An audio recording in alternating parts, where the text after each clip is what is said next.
బతికిండ్రు కాబట్టి పచ్చ కామెరలోనికి లోకమంతా పచ్చ కనబడుతుంది అన్నట్టు ఇవాళ ఈ నా వాటర్ గ్రిడ్ ఏదైతే ఉందో ఈ మధ్యలో కాంగ్రెస్ వాళ్ళు మీటింగ్ పెట్టుకున్నారట. మీటింగ్ పెట్టుకొని ఏమి రాయి కేసీఆర్ గారు యాడికెళ్ళి తేవటే కరెంట్ వీడు ఎక్కడికి వెళ్ళి తెస్తాను ఏమన్నా ప్లగ్లో ఏలు పెట్టిండా ఏం సంగతి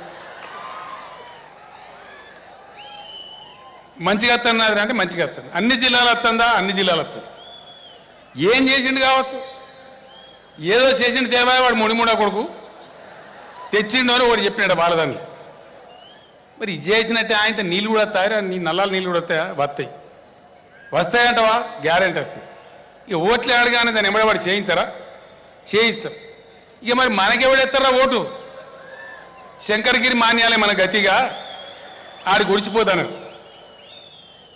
కాళ్ళ కింద భూమి కదిలిపోయి భవిష్యత్తు అంధకారంగా కనపడి మీరున్ననాడు మీకు చేసే తెలివిలేక ఆనాడు ఆంధ్ర రాష్ట్ర ముఖ్యమంత్రులకు సంచులు మోసి బతికినటువంటి మీరెన్నడూ ముఖ్యమంత్రులు కాలే నాయకత్వం వహించలే మీకు ఇదంతా అర్థం కూడా కాదు మీ జీవితంలోనే మీకు ఇటువంటి ఆలోచన వచ్చే ఆస్కారం లేదు ఇలా కొత్త రాష్ట్రానికి ఉద్యమం చేసినటువంటి బిడ్డలే ఉద్యమంలో పోలీస్ కేసులకు జైల్లోకి పోయినోళ్ళే ఉద్యమంలో లాఠీ దెబ్బలు తిన్నోళ్ళే ఇలా తెలంగాణ రథసారథులై ప్రజల కోసం ప్రజల పాదాలు కడగడానికి కృష్ణా గోదావరి నీళ్లతోని మీ గొంతు దత్తమంటే వీళ్ళ గుండె తరుక్కుకొని పోతా ఉన్నది చిల్లర రాజకీయాలు తప్ప ప్రగతి పదంలో ఆలోచించక్కర్లేదు ఉత్తమ్ కుమార్ కాదు ఎంతమంది ఉత్తర కుమారులు వచ్చినా నేను ఒక్కటే మాట మీకు మనవి చేస్తా ఉన్నా 4 సంవత్సరాల లోపు మీకు 4 పైసలు కూడా ఖర్చు కాకుండా మీ ప్రతి ఇంటికి గవర్నమెంటే డబ్బులు ఖర్చు పెట్టి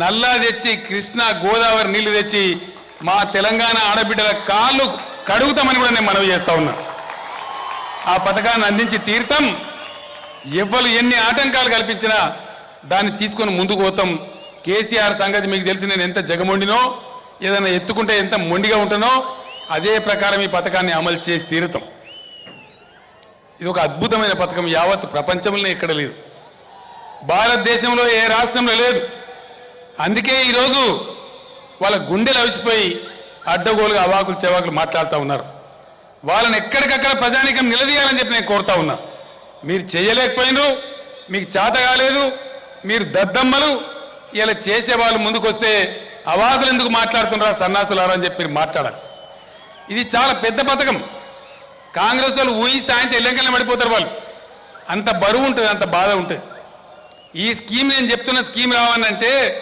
2000 దిక్కుల దాటాలి ఏమేం దాటాలి రైల్వే లైన్లు దాటాలి నదులు దాటాలి వాగులు దాటాలి మన ఆర్ఎండ్బి రోడ్డు దాటాలి మన నేషనల్ హైవేస్ దాటాలి పంచాయతీరాజ్ రోడ్డు దాటాలి అడవి ప్రాంతాలు దాటాలి ఇవన్నీ దాటుతుంటేనే 2000 దిక్కులలో ఉండేటువంటి ఆటంకాలు అధిగమిస్తేనే ఈ స్కీమ్ వస్తుంది ఇది మామూలు స్కీమ్ కాదు ఆషామాషిగా నోటి మాటలతో రాదు ఈ పంచాయతీరాజ్ మాత్రి మీ ముందు మాట్లాడండి ఇప్పుడు తెల్లందాక పొద్దాక ఆయన దండలాడితే తప్ప ఆయన డిపార్ట్మెంట్ అంతా అధికారులంతా అహోరాత్రాలు పనిచేస్తే తప్ప అది అంత అలకగా వచ్చేటువంటి నోటి మాటతో వచ్చే పథకం కాదు కానీ టీఆర్ఎస్ ఒక జగమొండి సంస్థ పట్టు పట్టిందంటే దానంతో దీనంతో తెలియదాకా వదలని సంస్థ కాబట్టి టీఆర్ఎస్ఏ ఇలా ప్రభుత్వం ఉంది కాబట్టి అసాధ్యమని ప్రతి ఒక్కడు అనుకునేటువంటి దాన్ని కల్పన చేసి రూపకల్పన చేసి దానికి నిధులు కూడా సమకూర్చి ఈరోజు అద్భుతంగా దాన్ని మీ ముందుకు తెచ్చినాం భారతదేశంలో ఒకటి హడ్కో అని ఒక సంస్థ ఉంటుంది వాళ్ళు వివిధ ప్రభుత్వాలు చేపట్టడానికి డబ్బులు అప్పులు ఇస్తారు మనం కూడా వాళ్ళని అడిగినాం డబ్బులు 10,000 కోట్ల రూపాయలు ఆల్రెడీ ఇచ్చిండ్రు పథకం మొదలే కాలే కానీ ఇదే రామారావును పంచాయతీరాజ్ మంత్రిని ఢిల్లీకి పిలిపించి అవార్డు ఇచ్చి హడ్కో చైర్మన్ ఒక మాట చెప్పిండు అది కనవల్లే ఉత్తమ్ కుమార్ రెడ్డికి ఆయన ఏం చెప్పిండు హడ్కో చైర్మన్ భారతదేశంలోనే ఏ రాష్ట్రం కూడా ఇంత మంచి కార్యక్రమం తీసుకోలేదు మేము 10,000 కోట్లు అందుకే మంజూరు చేసినాం అవసరమైతే ఇంకో 5-6 వేల కోట్లు కూడా మంజూరు చేసి తెలంగాణ ప్రభుత్వానికి మద్దతు ఇస్తామని హడ్కో చైర్మన్ గారు చెప్పిండ్రు అది వీళ్ళకి కనబడదు వీళ్ళకి వినబడదు చిల్లర రాజకీయాలు తప్ప ప్రజల క్షేమం పట్టదు కానీ అలా మీ బిడ్డలు మీ కాళ్ళలో చేతులలో పెరిగి ఉద్యమాన్ని నడిపి తెలంగాణను విముక్తం చేసిన బిడ్డలు ఇలా రాష్ట్రం నడుపుతున్నారు కాబట్టి ఖచ్చితంగా మీ కలలు నెరవేరుతాయి. ఆ మంచినీళ్లు తెచ్చి చూపిస్తామని నేను మనవి చేస్తా ఉన్నా. తెలంగాణలో నల్లగొండ ఫ్లోరైడ్ బాధ గురించి, దేవరకొండ మునుగోడు ప్రాంతాల కష్టాల గురించి మొత్తం 10 జిల్లాలలో ఆనాడు నేనే పక్షిలాగా తిరిగినాడు చెప్పిన. నల్లగొండ బాధ అని ఆ బాధ నా గుండెల్లో పెట్టుకొని, ఆ దుఃఖాన్ని నా గుండెల్లో పెట్టుకొని యావత్తు తెలంగాణ మూల ప్రాంతం అంతా కూడా చెప్పిన.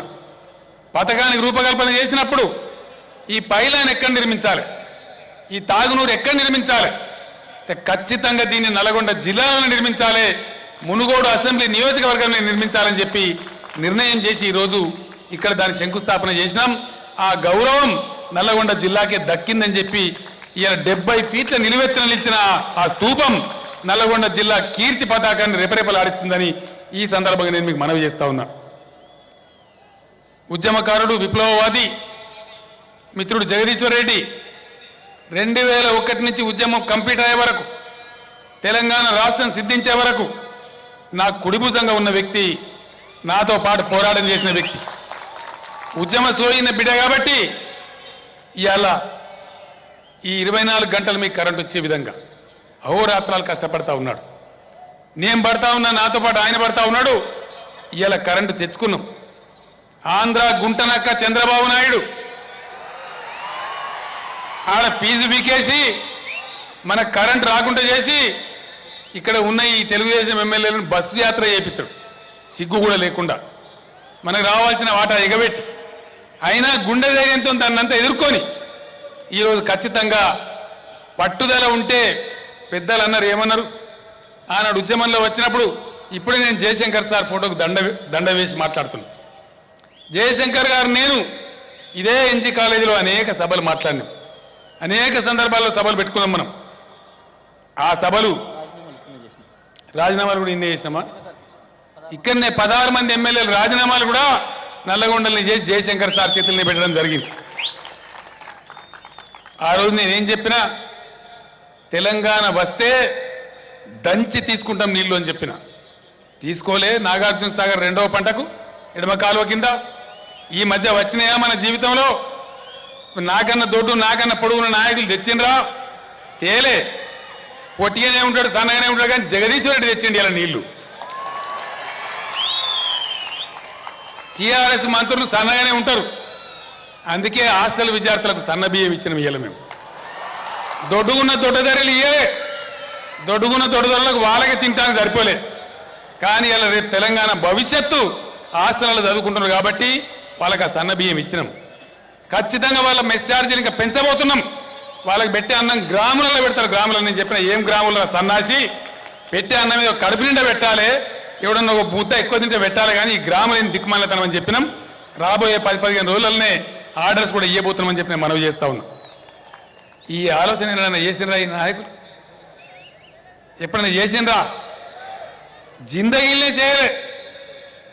నీవెంత తిన్నావు, నువ్వెంత తిన్నావు, సాయి సంసారి లచ్చి దొంగ, ఇదే తప్ప ఒక్కనాడు ప్రజల గురించో, ఒక మైనార్టీల గురించో, ఒక ఎస్టీల గురించో మాట్లాడిందా? మాట్లాడలే, చెయ్యలే. మేము ముండవోసి పని చేసినా మీరు కూడా గంతే ఉండు ఉంటారు, మీరు కూడా ఎక్కువ చేయొద్దు ఉంటారు. ఈ పద్ధతిలో ఈరోజు వీళ్ళు ఉన్నారు. కానీ ఏ విధంగా అయితే 6 నెలల లోపలనే భారతదేశమంతా చెప్పుకుంటా ఉంది. అలా రామారావు మొన్న అమెరికా తైవాన్కి పోతే ఆ దేశంలో కూడా చెప్తా ఉన్నారు, బేష్ అండి, గ్రేట్, రాదనుకున్నాం మేము కరెంట్ తెలంగాణలో, కానీ 6 నెలల్లో మీరు పరిస్థితిని తారుమారు చేసిందని చెప్పింది. బైరా రామిరెడ్డి గారు అని చెప్పి ఇదే జిల్లా నాయకుడు, రైతు బిడ్డ, నాకు మంచి దోస్త్ ఆయన. నేను ఆయనకు టెలిఫోన్ చేసి తెలుసుకుంటా ఉంటాను, రామన్న నా కరెంట్ ఎట్లా వస్తుందని చెప్పి. కరెంటు వచ్చుడు కాదు సార్, నా మోటార్ కాలిపోయి నల్లగొండకు వస్తే 5 గంటల దాకా కూర్చో, కరెంట్ రాదు, 6 గంటల దాకా కూర్చోబెట్టే వాళ్ళు. కరెంటు మంచిగా వస్తుంది, మోటార్లు కాల్తలేవు, దబ్బనే ఉందన్న గాసారం లేక కాల్తే గంటలో పడి చేయించుకొని మళ్ళీ వస్తాను సార్ వాపస్ ఇంటికని చెప్పిండు. సంతోషమైంది నాకు బాగా. మా రైతులకు కడుపు నిండా కరెంట్ రావాలి, నీళ్లు రావాలి. మనం నల్లగొండ జిల్లాకు నీళ్లు నేను తెస్తా అని చెప్పిన అన్నాడు, తెచ్చి చూపిస్తా. మునుగోడు దేవరకొండకు బాజాప్తా శ్రీశైలం నుంచి ఒకటే ఒక లిఫ్ట్తోని 6,000 కోట్లతో ప్రాజెక్టు రేపు ఎల్లుండో మంజూరు చేయబోతా ఉన్నా. ఈ నెల 12వ తేదీ నాడు మునుగోడు దేవరకొండకు కడుపు నిండా నీళ్ళు ఇచ్చి చౌటుప్పల వరకు కూడా వాడేటువంటి బ్రహ్మాండమైనటువంటి స్కీమ్కు నేనే శంకుస్థాపన ఈ నెల 12వ తారీఖున చేయబోతా ఉన్నా.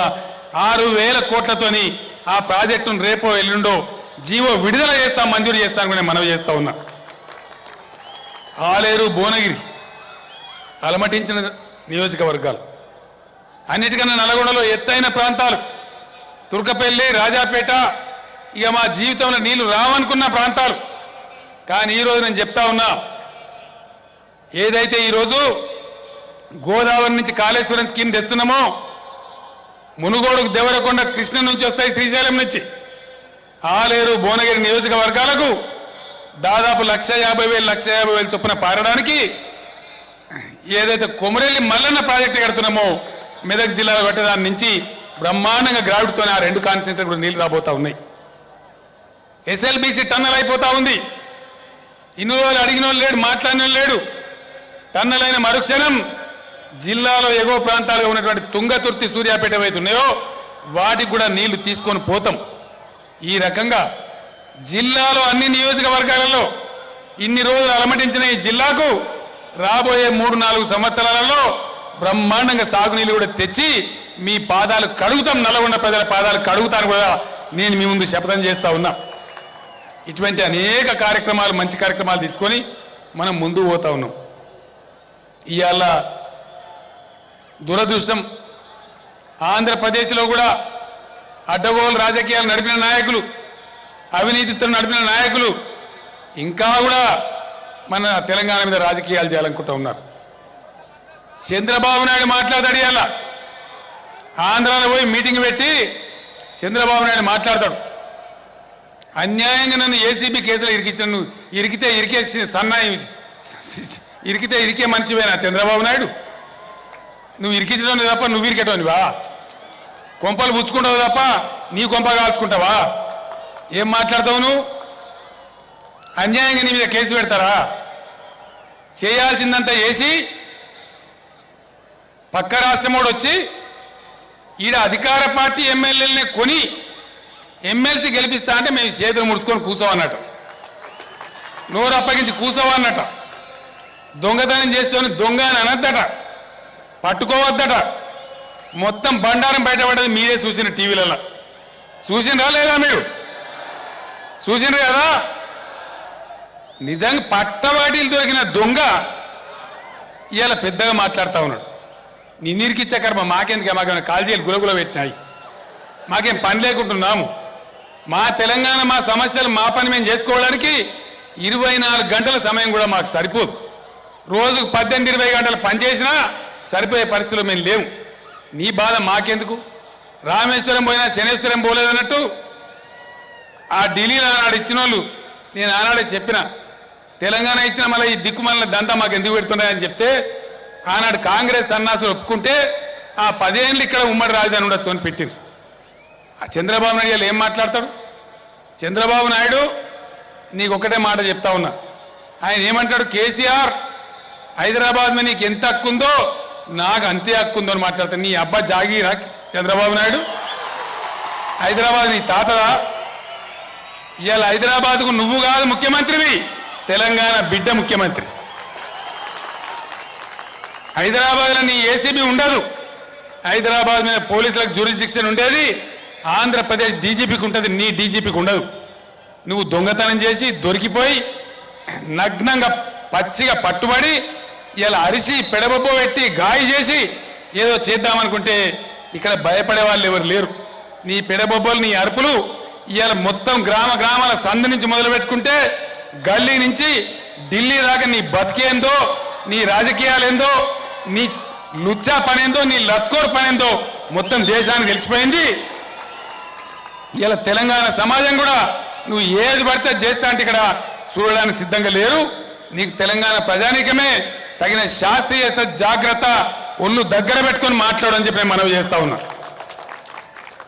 నాకు కూడా ఏసీబీ ఉన్నది హైదరాబాద్.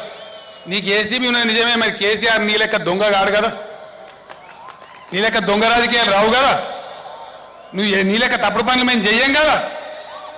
నేను ఒక్క మాట్లాడుతున్న చంద్రబాబు నాయుడు గెలిచే మెజార్టీ లేక మొన్న గోదావరిలోకి దిగిన పార్టీ ఏది? ఎమ్మెల్సీ ఎలక్షన్లో గెలిచేంత ఓట్లు నీకున్నాయా? ఎందుకు దిగిన? నువ్వు నీతిమంతునివే కదా. సత్యహరిచంద్రుని ఇంటి వెనకాల నీ ఇల్లు ఉన్నది కదా, మరి ఎందుకు పెట్టినావు పోటీ నువ్వు?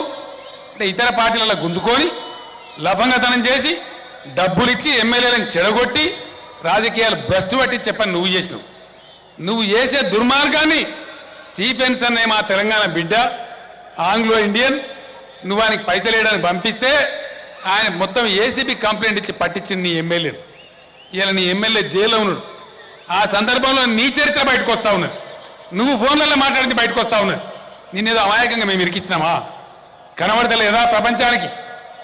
పట్టబగలు దొరికిన దొంగతనాన్ని కూడా నీ అరుపులతోని పెడబొబ్బలతోని గాయ చేసి మూసేస్తా అనుకుంటున్నావా? నిన్ను బ్రహ్మ దేవుడు కూడా రక్షించలేడు, జాగ్రత్త అని చెప్పి నేను మనవి చేస్తా ఉన్నా. నిన్నెవ్వడు కాపాడలేడు. ఇంకా ఎక్కువ మాట్లాడితే ఏ శాస్తి కావాలో నీకు ఆ శాస్తి అయి తీరితే జాగ్రత్త. ఇంకా ఈ తెలంగాణ ఒకనాడు ఉద్యమం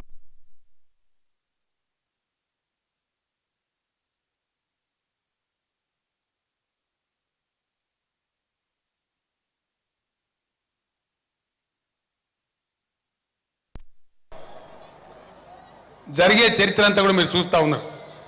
వాటర్ గ్రిడ్ పథకం నేను మీ అందరితో కోరేది ఒకటే, ఏ గ్రామంలో ఉండే యువకులు వాటర్ గ్రిడ్ మనం అనుకున్న టైంలో తెచ్చుకోవాలంటే ఎక్కడి వాళ్ళు అక్కడనే మీరు కథానాయకులు కావాలి. నేను చెప్పిన రోడ్లు కానీ రైల్వే లైన్లు కానీ కాలువలు కానీ నదులు కానీ దాటానంటే ఏ మండలం వాళ్ళ మండలంలో, ఏ గ్రామం వాళ్ళ గ్రామంలో, ఏ జిల్లా వాళ్ళ జిల్లాలో అందరూ ఏకమై ప్రజలకు సంజాయించి పనిచేసుకొని దీనికి అవరోధాలు లేకుండా ఈ నీటి పథకాన్ని సాధించుకోవాలి.